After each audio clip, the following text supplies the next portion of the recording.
ధ్యానమూలం గురుమూర్తి, పూజామూలం గురుపదం, మంత్రమూలం గురువాక్యం, మోక్షమూలం గురుకృప.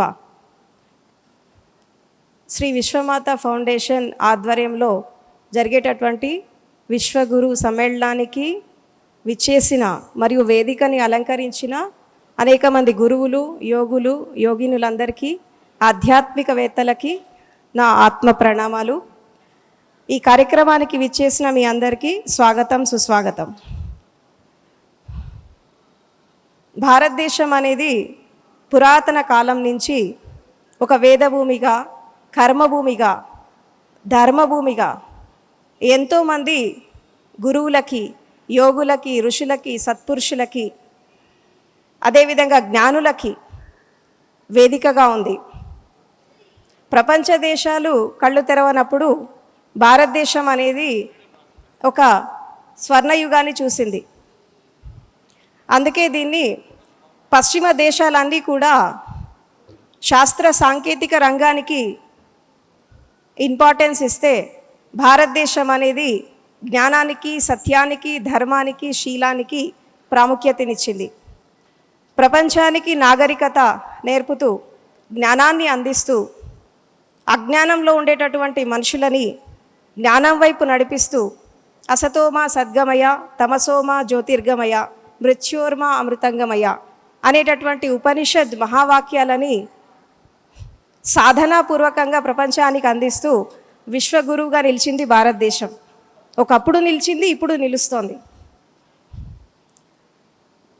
అనేక మంది జ్ఞానులు, సత్పురుషులు వారి యొక్క జ్ఞానామృతంతో ఈ భూమిని పవిత్రం చేశారు.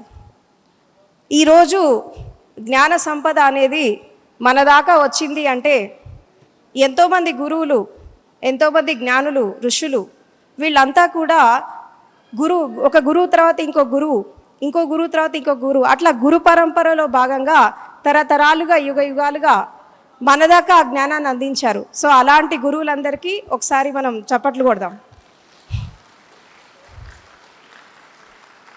ఒక గురువు ఒక సందేశాన్ని ఇచ్చి వెళ్ళాక మళ్ళీ దాన్ని క్యారీ ఫార్వర్డ్ చేసేవాళ్ళు లేనప్పుడు, దాన్ని మళ్ళీ ముందుకు తీసుకెళ్లేవాళ్ళు లేనప్పుడు అది మన దాకా అందేది కాదు.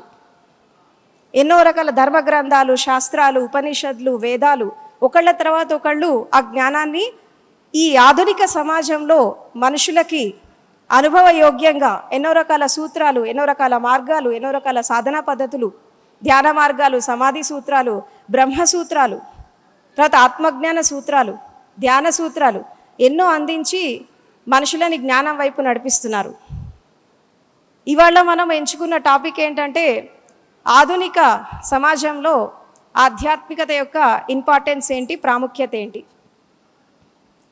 ఎన్ని తరాలు మారినా, యుగాలు మారినా, సైన్స్ అండ్ టెక్నాలజీ ఎంత డెవలప్ అయినా కానీ, మనిషి ప్రపంచాన్ని ఎంత జయించినా స్వయాన్ని జయించినప్పుడు జీవితం శూన్యం. ఎందుకంటే ప్రపంచాన్ని జయించిన చక్రవర్తులు కూడా స్వయాన్ని జయించలేక జీవితాన్ని కోల్పోయారు, ఖాళీ చేతులతో వెళ్ళిపోయారు. నిజమైన వీరుడెవరు, శూరుడెవరు అని అంటే ప్రపంచాన్ని జయించిన చక్రవర్తులు కాదు, స్వయాన్ని జయించిన వాళ్ళు మహావీరులు. స్వయాన్ని జయించడం అంటే ఏంటి అంటే, శరీరాన్ని కష్టపెట్టడం కాదు, మనసుని కష్టపెట్టడం కాదు, ఇంద్రియాలని కష్టపెట్టడం కాదు.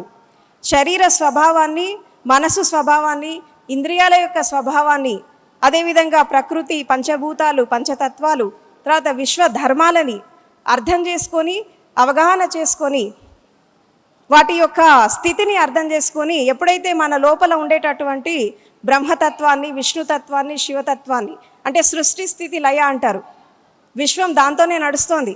ప్రతి కణకణంలో, ప్రతి జీవంలో, ప్రతి మనిషిలో, ప్రతి చెట్టులో సృష్టి జరుగుతోంది, తర్వాత సృజన జరుగుతోంది, అదేవిధంగా స్థితి జరుగుతోంది, లయం కూడా జరుగుతోంది. బ్రహ్మతత్వం, విష్ణుతత్వం, శివతత్వం అంటే భగవంతుడి శక్తి అనేది, విశ్వశక్తి అనేది 3 రూపాలుగా డివైడ్ అయిపోయి విశ్వాన్ని నడిపిస్తోంది. ఒకటి బ్రహ్మశక్తి, రెండవది విష్ణు శక్తి, మూడవది శివశక్తి. అంటే సృష్టి, స్థితి, లయ. ఇది ప్రతి ఒక్క జీవిలో జరుగుతోంది, ప్రతి ఒక్క ప్రాణిలో జరుగుతోంది. అందుకే ఏమంటారంటే, ఈ జీవుడు ఎప్పుడైతే మన లోపల ఉండేటటువంటి జీవం అనేది, మన లోపల ఉండేటటువంటి చైతన్యం అనేది, మన లోపల ఉండేటి ప్రాణశక్తి అనేది ఎప్పుడైతే సాధన ద్వారా శరీర పరిధి, మనసు పరిధి, హృదయ పరిధి దాటి, ఇంద్రియాల పరిధి దాటి చైతన్య వికాసం ఎక్కడైతే జరుగుతుందో, ఈ చైతన్యం విరాట్ రూపం దాల్చినప్పుడు అది ఒక బ్రహ్మశక్తిలాగా, ఒక విష్ణు శక్తిలాగా, ఒక శివశక్తిలాగా మారుతుంది. అందుకే ఈ జీవుడు ఒక చైతన్యం యొక్క పరాకాష్ఠ అందుకున్నాక ఈ జీవుడే తర్వాత భగవంతుడు అవుతాడు. కాబట్టి మనిషి భూమి మీద జన్మించింది దేవుడు కావడం కోసం, కానీ మనిషే కాలేకపోతున్నాడు.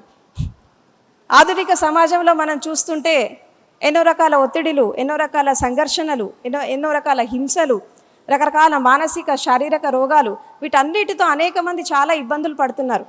ఆధ్యాత్మికత అనేది ఇంకా ఇంత డెవలప్ అయినప్పటికీ కూడా గురువులంతా వారి జ్ఞానాన్ని ఇంత అందిస్తుంటే కూడా ఇంకా ఎంతోమంది అజ్ఞానంలో ఉన్నారు, ఎంతోమంది అంధకారంలో ఉన్నారు, ఎంతోమంది ఏమీ తెలియకుండా జీవిస్తున్నారు. ధ్యానం అనేది మన భారతదేశంలో జన్మించింది, కానీ ఇంకా చాలామందికి ధ్యానం అంటే ఏంటో అర్థం కావట్లా.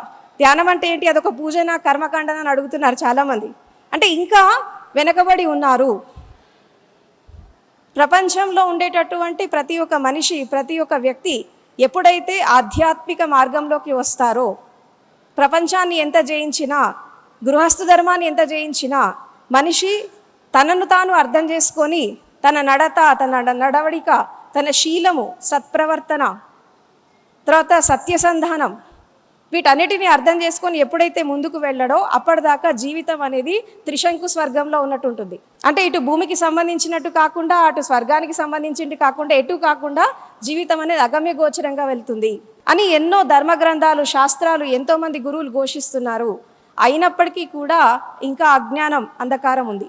సో ఈ విశ్వగురు సమ్మేళనం, ఈ వేదిక పైన ఇంతమంది యోగులు, ఋషులు, మునులు అందరూ వచ్చారు. సో వారి యొక్క సందేశంతో కనీసం ఇప్పటికైనా ప్రపంచానికి ఒక కనువిప్పు కలగాలి, ప్రపంచానికి ఒక సత్యాన్ని బోధించాలి, ధర్మాన్ని బోధించాలి, శీలాన్ని బోధించాలి, జ్ఞానాన్ని బోధించాలి అనేటటువంటి మంచి సంకల్పంతో, దృఢమైన సంకల్పంతో ఈ కార్యక్రమాన్ని ఏర్పాటు చేసిన సాయిరెడ్డి గారికి అండ్ అదేవిధంగా నిర్వాహకులకి, ఈ కార్యక్రమానికి విచ్చేసిన మీ అందరికీ, అదేవిధంగా వేదికను అలంకరించినటువంటి ఎంతోమంది యోగులకి, యోగినులకి, ఆధ్యాత్మికవేత్తలకి అందరికీ స్వాగతం, సుస్వాగతం. అండ్ ఈ అవకాశం నాకు ఇచ్చినందుకు మీ అందరికీ కృతజ్ఞతలు. Thank you very much.